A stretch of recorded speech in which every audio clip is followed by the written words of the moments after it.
Gepleyer Adatlyk Radiosu. Akşamınız hayırlı bolsun hormatly radio dinleyijiler. Şu gün 2017-nji ýylyň 29-njy maýy hepdeniň duşanda güni. Eferde habarlar gündeligi. Gepleşigimiziň etapy bölüni başlamadan odan täzelikleri dinleň. Olaryň mazmuny bilen tedi men Gözel Hudaýberdi watan şeýärim. Fransiýanyň prezidenti Emmanuel Macron 29-njy maýda Ortiýetiň prezidenti Vladimir Putin'i Parijiň etegindäki Versal köşkünde kabul edende talap edici boljakdygyny aýtdy. 7-nji maýda saýlanan Macron Ortiýet bilen gepleşmegiň zerurdygyny, sebäbi olar bilen bir dialog geçirmezden çözüp bolmaýan halkary meseleleriniň ençemesiniň bardygyny aýtdy. Iki ýurdun öňünde duran agyr meseleleriň arasynda Moskwanyň Fransiýanyň prezidentlik saýlawlaryna goşulmagy guman edilýän tinançygy, Ortiýetiň Siriýanyň grajdan uruşynda prezident Başar al-Asada berýän ýardamy we Ukrainadaky ýagdaýlara goşulmagy ýaly problemalar bar. Men Ortiýet bilen meseleleriň ençemesinde talap edici bolaryn diýip Macron uly ýeddilik guramasynyň 27-nji maýda geçirilen sammitiniň ýygyny aýtdy. Guramanyň liderleri eger Ukrainada ýagdaý özgermese Moskwa garşy täze çärelere siretmek barada ulalaşdylar. Günbatar ýurtlary Ortiýetiň 2014-nji ýylda Krim ýarymadasyny Ukrainadan bölüp öz düzümine goşmagy we gündäki Ukrainada 9900 adamyň ölümine sebäp bolan uruşda separatistleri goldamagy sebäpli Moskwa garşy sanksiýalary ýeridipdi. Germaniýanyň kansleri Angela Merkel, Donald Trump'yň Birleşen Ştatlaryň prezidenti saýlanmagyndan we Britaniýanyň Ýewropa Birleşigininden çykmagyndan soň Ýewropanyň Birleşen Ştatlary hem Beýik Britaniýa mundan beýlek doly garaşly däldigini aýtdy. Merkel 28-nji maýda Münchende saýlawlardan öňkü çykyşynda söýlen sözünde Birleşen Ştatlar we Beýik Britaniýa ýaly ýaranlar bilen dostlukly gatnaşyklary ösdürmek zerur diýdi.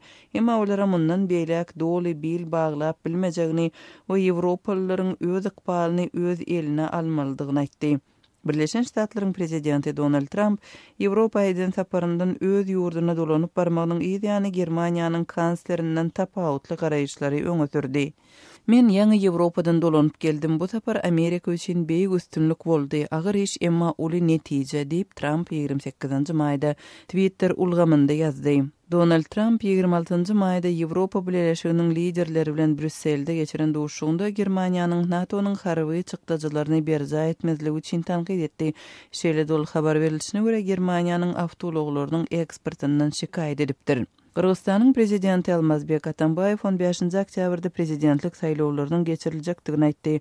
Atambayew bu çykyşyny 29-njy maýda Kırgızstanyň ýaragly güýçleriniň 25-nji ýyl dönemi sebäpli geçirilen dabarada etdi. Gözde geçiriljek saýlawlaryň wagty şu çaka çenlik ýetkilenmän galýardy. Ýurdun konstitusiýasy 2011-nji ýylda prezident saýlanan Atambayewiň ikinji ýylda wezipä dalaş etmegini gadagan edýär. Dekabr aýynda Atambayew ýurdun hökümet baştutannyň wezipesini güýçlendirip, oňa prezidentden has köp yktyýar bermegi boýunça referendum geçirmegi teklip edipdi.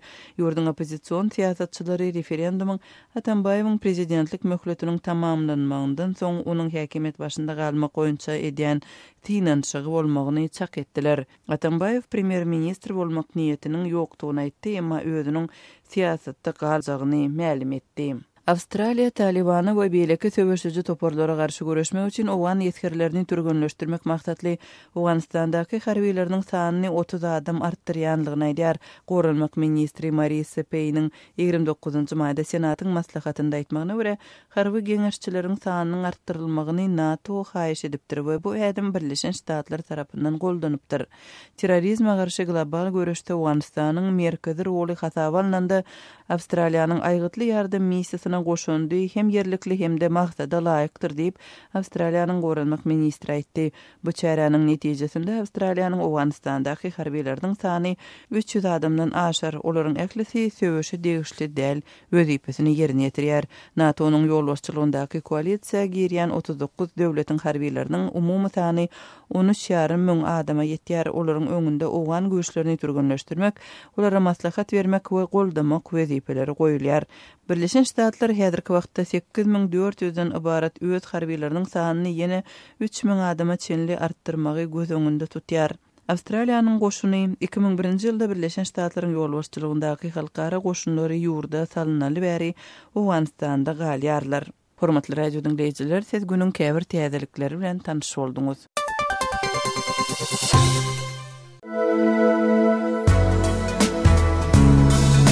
Adatlygy isleýän wagtyňyz isleýän ýeriňizde dinlemek isleýäňizmi? Munuň üçin SoundCloud tilsiminde Adatlyk radiosyny tapyň we ýazylyň. Adatlygyň maglumatlaryny ilkinji bolup dinleň. Play Store'dan ýa-da iTunes'dan SoundCloud'un tilsimini indirmek ýatdan çykarmaň. Adatlygy SoundCloud tilsiminde Adatlyk radiosy ýazyp tap bilersiňiz.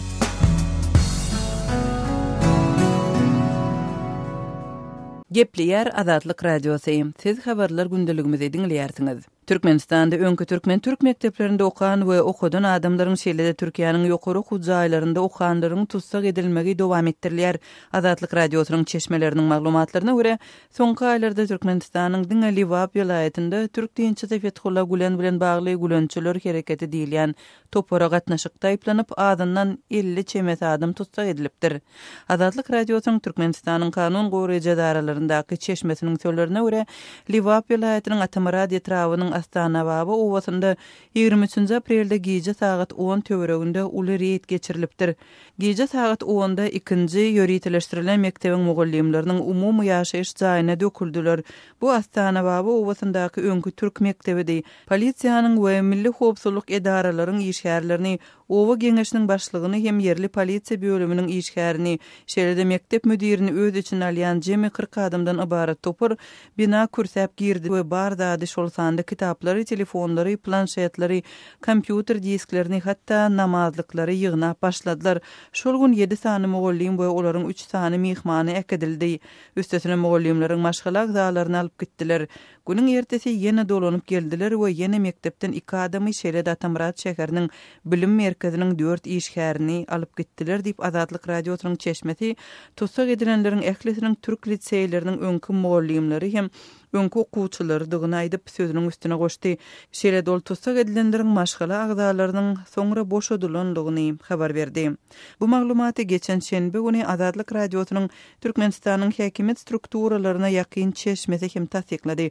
Onuň sözlerine görä 23-nji maýdan başlap Liwap ýylaýatynda gülençiler diýip adlandyrylýanlary tutsak etmek boýunça birnäçe reýt geçirilipdir. Tutga tutluklaryň täze tolkunna türkmen türk mekteplerine gatnaşygy bolan telekeçiler we guruply adamlar düşdi diýip çeşmämiz belledi. Ol öz sözüni şeýle dowam etdirdi. Yeni bir reýt 29-njy maýda boldy. 5 mugallim tutsak edildi. Olaryň ählisi geçmişde türk liseýlerinde bilim aldy. Şol günüň özünde Beýik Türkmen baş etrawynyň häkiminiň kömekçisini hem alyp gitdiler. Maňa ma'lum bolşyna görä häzirki wagtda Türkmenabad şäheriniň Derňew tutsakhanasynda 30-a golay adam saklanýar diýip gizlinlik şerti bilen maglumat beren Çeşme Adatlyk radiosyna aýtdy. Türkmenistanyň kanun goýryjy darasyndaky çeşmämiz aprel aýynyň aýagyndan bäri Liwap ýylaýatynda kanun goýryjy daralaryň amal aşyran çäreleriniň netijesinde 50-den gowrak adamyň tutsak edilenligini ma'lum etdi. Olaryň ählisi türk liseýleriniň öňkü işgärleri şol sanda guruply telekeçiler. Adatlyk radiosy Türkmenistanda gülençiler diýilip adlandyrylýanlaryň tutsak edilmegi barada ilkinji edek 2016-njy ýylyň oktýabr aýynda habar berdi.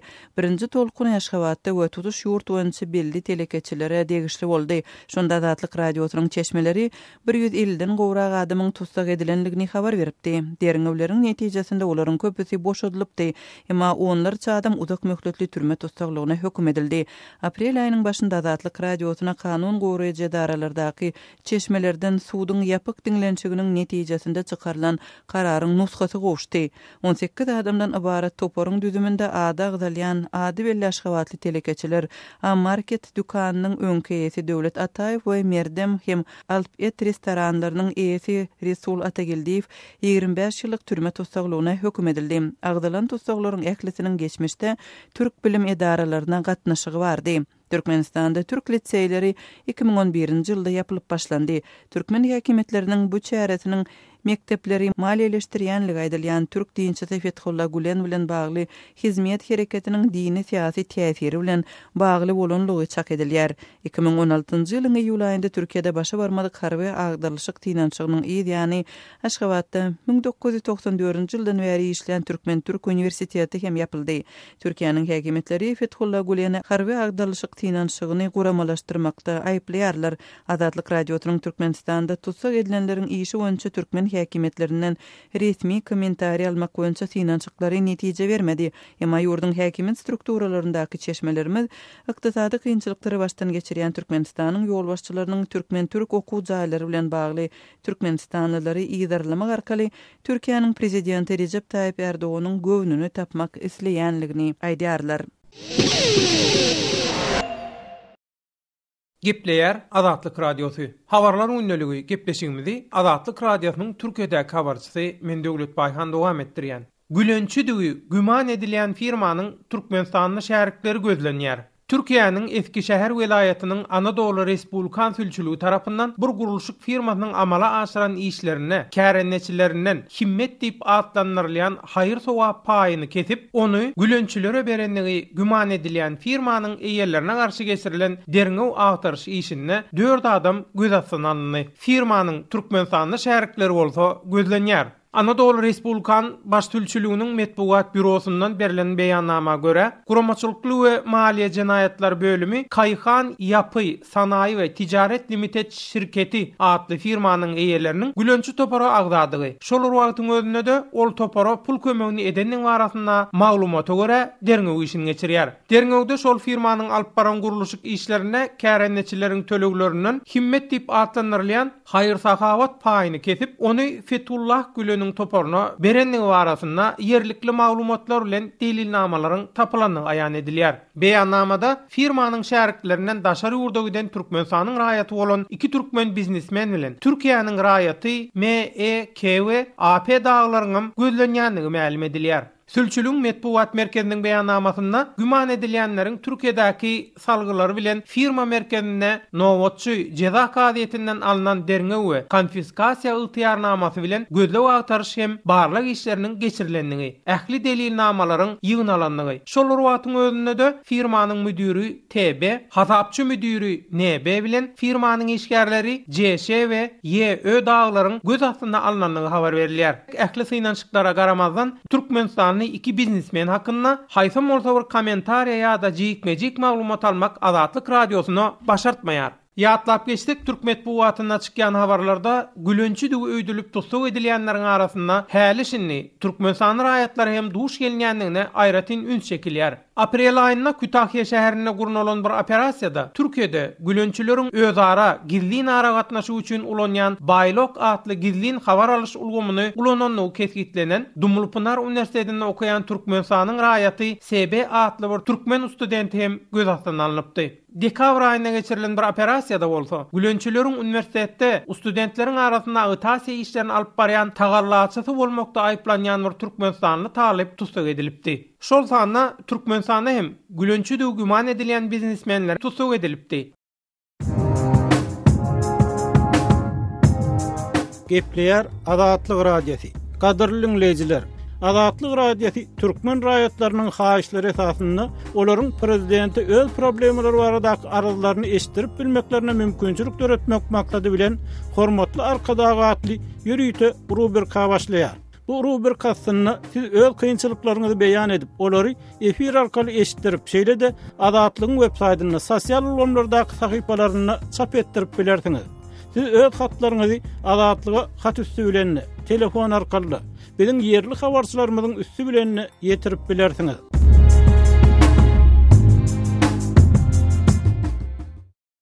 Gepleýär Azatlyk radiosu. Efirde siz bilen men Sahra.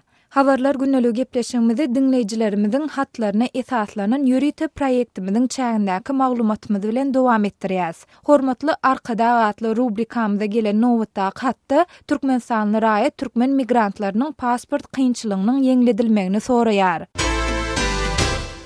Hormatly arkada, Türkiýede we beýleki ýurtlarda köni pasport bilen gezen müňlerçe raýatymyz bar. Bu raýatlaryň köpüsi ýöneki adam haklaryndan mahrum. Medisina, okuw, iş şertleri kyn bolan raýatlarymyz bar. Beýleki ýurtlarda bolşaýaly biziň hem raýatlarymyz zagran pasporty konsulluklarda we ilçhanalarda alyp bilseler sizden hoşal bolardyk. köne pasport bilen geden raýatlarymyz biziň raýatlarymyzdyr. Olara eýe çykalyň. Daşary ýurtlardaky ilçhanalar we konsullyk edaralaryň edýän zady peýdasy ýok. Daşary işler we içeri işler ministrlikleri döwletimiziň iç we daş ýüzüdir. Olary düzeltmesek prestijimiz hem düzelmeýär. Hormatly arkadaş, sizden haýyşym raýatlarymyza eýe çykalyň. Bary ýogy 4-5 million halkymyz bar. Zagran pasportlary konsullyk we ilçhanalarda bermäge mümkinçilik döredeliň. Proseduralary sadalaşdyralyň, kynlaşdyrmalyň. Hormatlamak bilen Türkmenistanyň raýaty.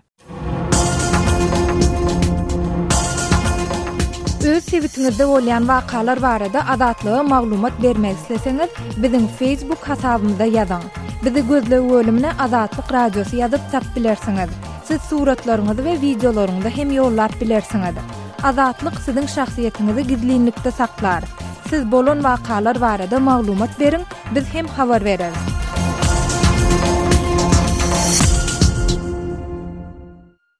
Gepleýär Azatlyk Radiosu. Hormatly dinleýijiler, eferde siz bilen men Hudaýberdi Hally. Gaffney Klein Associates kompaniýasy Türkmenistanyň galkynyş, garakel we ýaşlar gaz ýataklaryna geçirilen garaşsyz barlyklarynyň netijelerini görä, bu gaz ýataklarynda 27 trillion kubmetr gaz rezerwiniň bardygyny çaklaýar. Bu görkezüjiler şu ýylyň 23-24 maýyny awaza syýahatçylyk zolagyna geçirilen halkara gaz konserni döwrüne ma'lum edildi. Garaşsyz barlyklaryň netijelerini görä, galkynyş, garakel we ýaşlar gaz ýataklaryndaky tabii gaz resurslarynyň mukdary 27 trillion kubmetre barabar dip Türkmen Gaz döwlet konserniniň başlygy wezipesini wagtlayan ýerine ýetiriji Murat Arçaýew halkara gaz kongresine eden çykyşyny aýtdy. Ol Türkmenistanyň umumy tabii gaz resurslarynyň meşhur barada durup, häzirki wagtda onuň 50 trillion kubmetre barabardygyny ma'lum etdi. Arçaýewiň sözüne görä, Türkmenistanyň tabii gaz baýlyklary dünýäniň tabii gaz resurslarynyň 10%-ni emele getirýär. Häzirki wagtda Türkmenistanda öndürilýän tabii gazyň meşhur bolsa, dünýäde öndürilýän tabii gazyň 2%-ne deň. Azatlyk Radiosunyň Merkez Aziýa boýunça bilermeni Bruce Panier, Türkmenistanyň tabii gaz resurslarynyň möçberini garaşsyz çeşmeler arkaly barlamak mümkinçiliginiň bolmaýanyny sebäpli bu görkezüjiniň näme derejede dogrudygy barada anyk zat aýtmagyň kyndygyny belleýär. They did the survey more than like 10 years ago. They did. Gaffney Klein Associates kompaniýasynyň bu maglumaty mundan 10 ýyl çemesi ozal geçirilipdi. Şonu Türkmenistanyň gaz resurslarynyň mukdarynyň 24-26 trillion kubmetre barabardygy aýdylypdy. Dünýäniň energiýa resurslary barada her ýyl hasabat ýaýradýan BP kompaniýasy bu görkezüjileri aşakladyp Türkmenistanyň gaz resurslarynyň mukdarynyň ortaça 17 trillion kubmetre barabardygyny ma'lum etdi. Häzirki wagtda Türkmen häkimetleriniň ýaýradýan bu görkezüjileri ören täsin ýöne ýurtda bu netijeleri garaşsyz çeşmeler arkaly barlamak mümkinçiligi bolmanlygy sebäpli onuň reallyk derejesini anyklap bilmeýäris. Eger ýurtda 50 trillion kubmetr gaz bolsa, onu BP statistikalary Türkmenistany dünýäde tabii gaz resurslary boýunça birinji ornuna ýerleşdirerdi. Emma muňa inanmak kyn diýip Bruce Panier aýdýar. Bundan başga, geçen hepdede Murat Arçaýew Türkmenistanyň Neft Gaz Ministrliginiň web-saýtyna çap eden beýanatyna Türkmenistanyň uzak möhletliğin durnuklu turba geçiriji tabii gaz eksporti bäsleşige ukuyply bolar we sarp edijileriň arasynda uly islegden peýdalanar diýdi. Bilermeniň sözüne görä, Türkmen häkimetleri bu maglumatlary edil, häzirki pursatda ýaratmak arkaly dünýädäki maýdarlaryň ýa-da hökümetleriň ünsüni çekip Türkmen gazyna bolan gyzyklanmany artdyrmak isleýärler. There was, just a couple years ago, they used to export gas to 3 different. Türkmenistan mundan ortaça 2 ýyl ozal öz tabii gazyny 3 ugry Irana, Russiýa we Hytaýa eksport edýärdi. Häzirki wagtda bularyň diňe bir saklanyp galyp, Türkmenistan diňe Hytaýa gaz aktarýar. Türkmen häkimetleri topuk ýa-da transhazar ýaly proyektleri durmuşa geçirmäge synanyşýar. Meniň pikirimçe, olar özlerinde ägirt uly gaz resurslarynyň bardygyny yglan etmek bilen belki dünýäde bir adam bu gaz geçirji proyektleriň birine milliardlarça dollar maýy goýmagy, onuň girde jalmagy göz öňünde tutup biler diýip pikir edýän bolmaklary mümkin. Sebäbi eger Türkmenistan 17 trillion kubmetr TV gaz resursumuz bar diýse, ol erwet däl. Ýöne haçanna Türkmenistan 50 trillion kubmetr TV gaz resursumuz bar diýse, onu bu adamlaryň ünsün özüne çekýär we olarda belki Türkmenistanyň proýektleriň birine maýa goýup bolardy diýen pikiri döredýär diýip bilermen aýdýar. Türkmenistan TV gaz eksportynyň uğurlaryny arttyrmaga synynşýan we öz gaz resurslarynyň mukdarynyň dünýäniň TV gaz baýlyklarynyň 10%-ni emele getirýändigini ma'lum edýän mahaly İran Türkmenistanyň TV gaz satyn almagy şertli ýagdaýda dowam etdirjekdigini aýtdy. 26 mayda İran'ın Milli Gaz Kampanyasının dolandırıcı direktörü Hamid Reza Areki, Türkmenistan TV gazının bahasını arzanlatsa, onu İran Türkmen gazını satın almayı dowam ettirer diýdi. Areki İran'ın İRNA habar agentligine beren maglumatyny, eger Aşgabat Tehranyň şertlerini kabul etmese, onu İslam Respublikasynyň Türkmenistany halkara arbitraj sudyna berjekdigini we bu babatda ähli taýýarlyklaryň görülendigini aýtdy. Bu arada kenide şenli Türkmen häkimetleri tarapyndan haýsydyr bir kommentariýa ýaýradylmady. Ýatlydyk geçdik. Resmi Aşgabat Tehranyň Türkmen gazy üçin 2 milliard dollar meşhuryndaky bergisiniň bardygyny aýdyp, şu ýylyň başyndan İrana gaz aktyrmagyny besetdi. Mundan öň, ýagny 2016-njy ýylyň başynda Russiýanyň Gazprom kerhanasy hem Türkmen gazyny almajakdygyny aýdypdy. Türkmenistan TV gaz baýlygy taýdan dünýäde 4-nji orny eýeleýänim bolsa, onu eksport etmek üçin uly kynçylyklary başdan geçirýär we diňe bir alyja, ýagny Hytaýa garaşly bolmagyny galýar.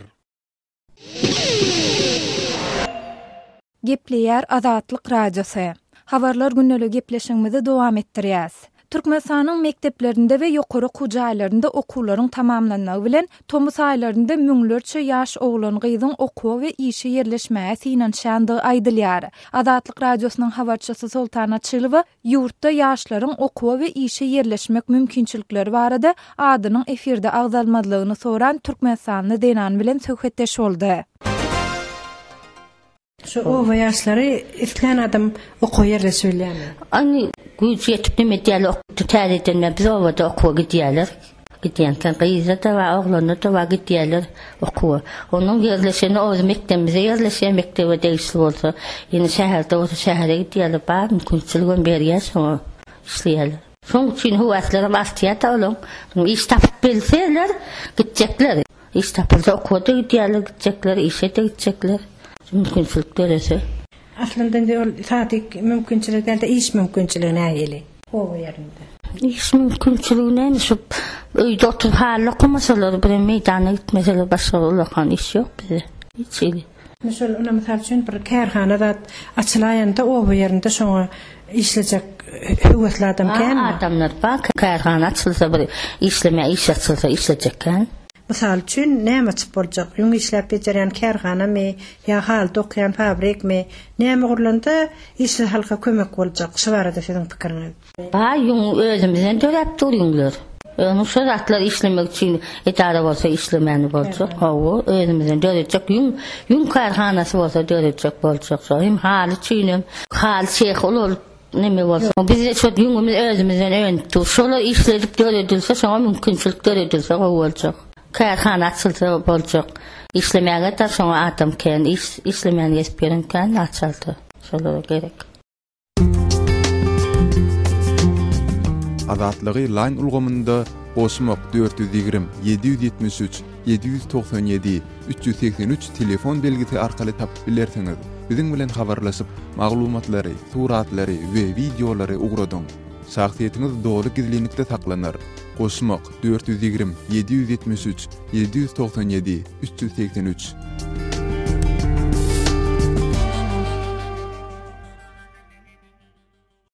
Gepleýär Azatlyk radiosu. Men Aras Perwiş, biz programmamyzy dowam etdirýäris.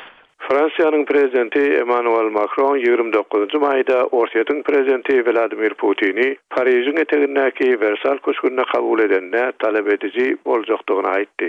7-nji maýda seslerin agla we köplügi bilen prezidentlige saýlanan Macron Orsiýet bilen gepleşik zerur gerek. Sebäbi olar bilen berk dialoga girmeden çödüp bolmajak ençeme halkara meseleler bar diýdi. Iki tarapyň öňünde Moskwanyň aýdylmagyna görä Fransiýanyň prezident saýlawlaryna garşmagy, Siriýada barýan raýat urşuna prezident Beşar el-Asady goldamagy, şeýle hem Ukrainanyň eşerki işlerine garşmagy ýaly kyn meseleler ýatyr. Orsiýetiň 2014-nji ýylda Krym ýarymadasyny bekanun özüne birikdirmegi we günnäger Ukrainada 9900-den adamyň başyna ýeten uruşda separatistleri goldamagy sebäpli günmatar ýurtlary Moskwaga garşy sanksiýa girdiler. Moskwada ýerleşýän syýasy tehnologiýalar merkeziniň analizçisi Tatyana Stanovaýanyň Germaniýanyň Deutsche Welle radiosuna aýtmagyna görä, Macron agdybir Ýewropanyň liderleriniň biri öňünde özüniň täze statusyny noktamага isleýär. Putin bolsa Fransiýanyň öňkü prezidenti François Hollande bilen bolan çekilişikli gatnaşygy arka atyp, ýurdun 39 ýaşly lideri Macron bilen täze gatnaşyklar gurmaga sinenşer diýilip çaklanýar.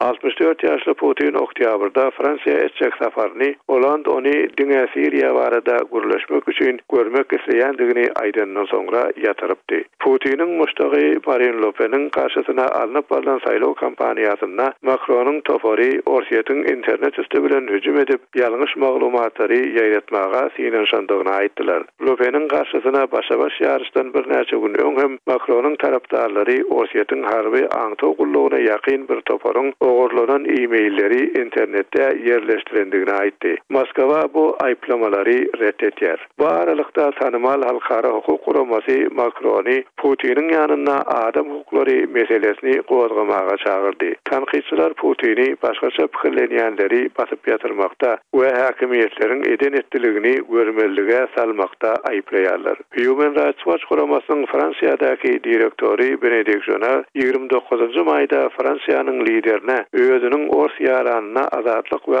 adam hukuklaryny berja etmegiň zerurdygyna aýdara mundan gowy pursat bolmaz idi. Kremlin tarapdary we Ors parlamentiniň ýokarky palatasyna daşary siýasat boýunça möhüm şahsiýet tasaplanýan Aleksey Pushkov Macronyň pragmatik çemeleşmegine umyt bildirdi. Pushkov Putiniň safarynyň dewamyna Macronyň hemmeler tarapyndan gurrun edilýän pragmatizmi sinagdan geçer. Pragmatizm Orsiýet bilen gowy gatnaşyklary talep edýär diýip Twitter'de ýazdy.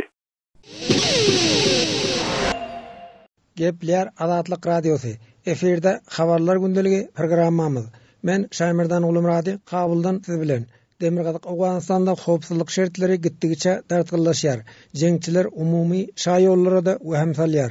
Demirgazyk Awganystanyň etraplarynyň hemmesinde dinýäli jeňçileriň hereket edýändigini ýerli resmiýetlerim tasdikleýär. Demirgazyk Awganystanyň Serpil welaýatynyň synmagynyň ahmaldygyna Awganystanyň Milli Mejlisiniň ýokary palatysy hem awatirlenme bildirdi. Senator Muhammed Azim Koýaşyň aýdysynça Serpil welaýatynda howpsuzlyk şertleri ýaramadlygynda galýar. Jeňçilere garşy güreş boýunça merkezi hökümet çäre görmeýär. Welaýatyň paýtagty Serpil şäherinde de döwlet garşydaşlary aralaşdy diýip senator şeýledidi. متاسفانه وضعیت امنیتی سرپول نگران کننده است. جنگ در مرکز شهر 100 متری تعمیر مقام ولایت Gynansagan Serpil welaýatynda howpsuzlyk şertleri has aýylganç. Serpil welaýatynyň häkimliginiň binasynyň 100 kilometr golaýynda uruş barýar. Welaýatyň etraplarynyň köpsine jeňçiler ýeçilik edýär. Köýsenat adly etrapda bolsa jeňçileriň harby turgulleşik merkezleri bar. Ýagdaý şeýle dowam etse Serpil welaýatyny jeňçiler tezlikde basyp alar. Ony ýygyna gaýdyp almak Awgan hökümetine başartmaz diýip senator Muhammed Azim Koýaş belledi. Serpil ba dast düşmanay mardum Afganistan sukut xahat kard. Serpil welaýatynda Awgan güýçleri jeňçilere garşy ençeme ýola harby operasiýa geçirdi. Emma onuň netije bermändigini ýerli ilat aýdýar. Serpil welaýatynda jeňçileriň güýçliligini Awganystanyň Goranmak ministrliginiň sözçüsi general döwlet weziri hem boýun aldy. Serpil welaýatynda Merkezi Aziýaly jeňçilerim ýerleşipdir. Welaýatda şu ýyl ummatsy meşberde göknar öndürilipdir. Göknar önümünden jeňçileriň hakalýanyny ýerli geňeşiň deputatlary aýdýar. Serpil welaýatynyň häkiminiň metbuat wekili Zebihullah Amanyň aýtmagyna görä, bütün welaýat jeňçileriň harby merkezine urilipdir. Welaýat Serpil merkezi amuziş we parwariş gurahaýy jeňçiler mesjid medreselerde we mekteplerde de ýaşlara harby ugdan tälim berýär. canından geçen hüjumçileri terbiyeliyer. Daşary ýurtly hünärmenler olary harby turgulleşikden geçirýär. Döwlet garşydaşlarynyň kanturluk edýän sebeplerine näbelli harby wörtelýotlar gonýar. Jeňçileri ok ýara bilen üpjün edýär diýip amany belledi. Hormatly radio dinleyijiler, şunuň bilen habarlar gündeligimiziň şu günkü sanyny geçirip gutarýarys.